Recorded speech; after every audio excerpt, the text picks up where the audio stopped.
ஆகாச மார்க்கமாக வந்தருளும் ஆகாச மாரியம்மன். தஞ்சாவூர் மாவட்டம் கும்பகோணம் அருகே நாச்சியார் கோவிலில் பிரசித்தி பெற்ற ஆகாச மாரியம்மன் கோவில் உள்ளது. இந்த கோவிலில் ஆகாச மாரியம்மனுக்கு திருவுருவ திருமேனி கிடையாது. ஜோதி வடிவில் அம்மனை பக்தர்கள் வழிபடுகின்றனர்.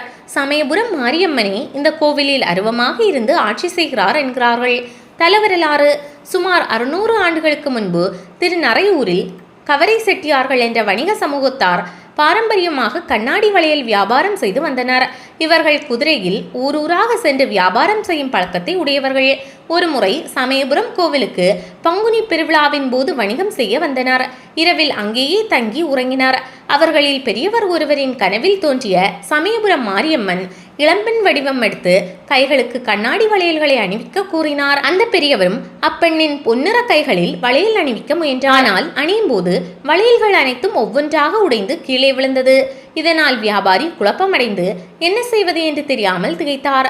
தெய்வீக அம்சமாக தோற்றமளித்த அப்பெண்ணின் கைகளை வளையல்களால் அலங்கரிக்க முடியவில்லையே என்று வருத்தப்பட்டவர், தாயே, வளையல்கள் அனைத்தும் உடைந்துவிட்டன. உன் அழகிய கைகளை வளையல்களால் அலங்கரிக்க என்னிடம் இப்போது வளையல்கள் இல்லை. என் ஊருக்கு வந்தால் உன் இரு கைகளுக்கும் விதவிதமான வளையல்கள் அணிவித்து அலங்கரிப்பேன். உனக்கு முல்லை, மல்லிகை மலர்களை சூட்டுவேன் என்று அன்புடன் வேண்டினார். இதை கேட்டு இளம்பெண் வடிவில் வந்த அம்மன் சிரித்து மறைந்தாள். உடனே வியாபாரி கனவு கலிந்து எழுந்தார். அவரின் அருகில் அடுக்கி வைக்கப்பட்டிருந்த வளையல்கள் அனைத்தும் உடைந்திருப்பதைக் கண்டு ஆச்சரியப்பட்டார்.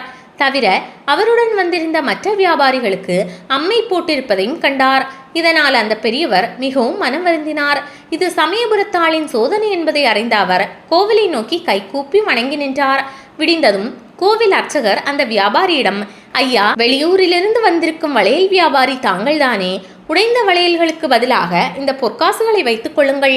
சமயபுரத்தால் இதை உங்களிடம் கொடுக்க சொன்னார் என்றார்.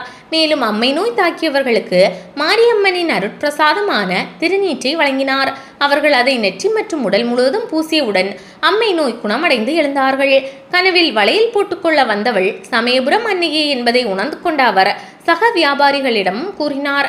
இதனால் மகிழ்ச்சியடைந்த வியாபாரிகள் தங்கள் அனைவருக்கும் அன்னை காட்சி தர வேண்டும் என்று வேண்டினார்கள். அதை ஏற்று அன்னை ஆகாயத்தில் அன்ன வாகனத்தில் காட்சி தந்து அருளாசி வழங்கினாள். அன்னையை தரிசித்த வியாபாரிகள், தாயே, ஆகாசமாரி, ஆகாசமாரி என போற்றி புகழ்ந்து வணங்கினார். பின்பு எங்கள் ஊருக்கு வந்து அருள வேண்டும் என்று ஆகாச மாரியம்மனை மனமுருக வேண்டினார்கள். இதை கேட்ட சமயபுரம் மாரியம்மன் அவர்களிடம், உங்கள் ஊர் எது என்று கேட்க, நளிர்வாய் முல்லை முருவலிக்கும் திருநறையூர் என்றனர்.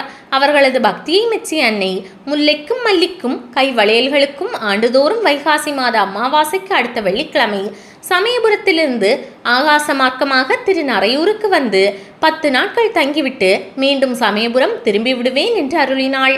சமயபுரத்தால் சொன்னது போல் ஒவ்வொரு வருடமும் திருநறையூர் தலம் வந்து தங்கி அலங்காரத்துடன் காட்சி தந்த அருள் புரிகிறாள் என்பது ஐதீகம். வைகாசி திருவிழா. இந்த கோவிலில் ஒவ்வொரு ஆண்டும் வைகாசி மாதம் அமாவாசையை அடுத்த வெள்ளிக்கிழமை தொடங்கி 13 நாட்களுக்கு திருவிழா மிக சிறப்பாக நடைபெறுகிறது. அப்போது சமயபுரம் மாரியம்மன் ஆகாய மார்க்கமாக இங்கு வந்து திருவிழாவுக்கு என்று செய்யப்படும் விக்கிரகத்தில் சேர்ந்து தரிசனம் கொடுப்பதாக ஐதீகம்.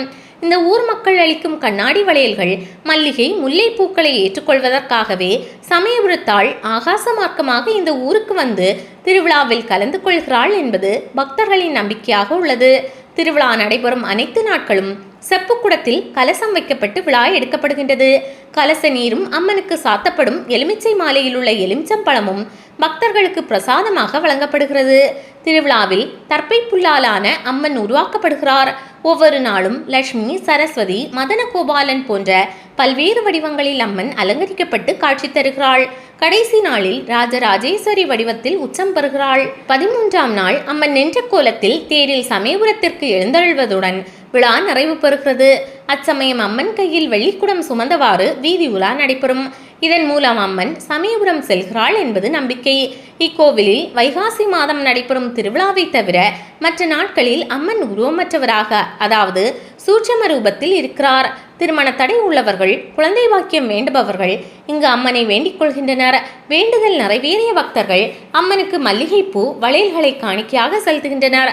மேலும் காவடிகள், அங்க பிரதர்ஷனம், மாவிளக்கு ஏற்றுதல் போன்ற பல்வேறு நேர்த்திக்கடனை செலுத்தி வழிபடுகிறார்கள்.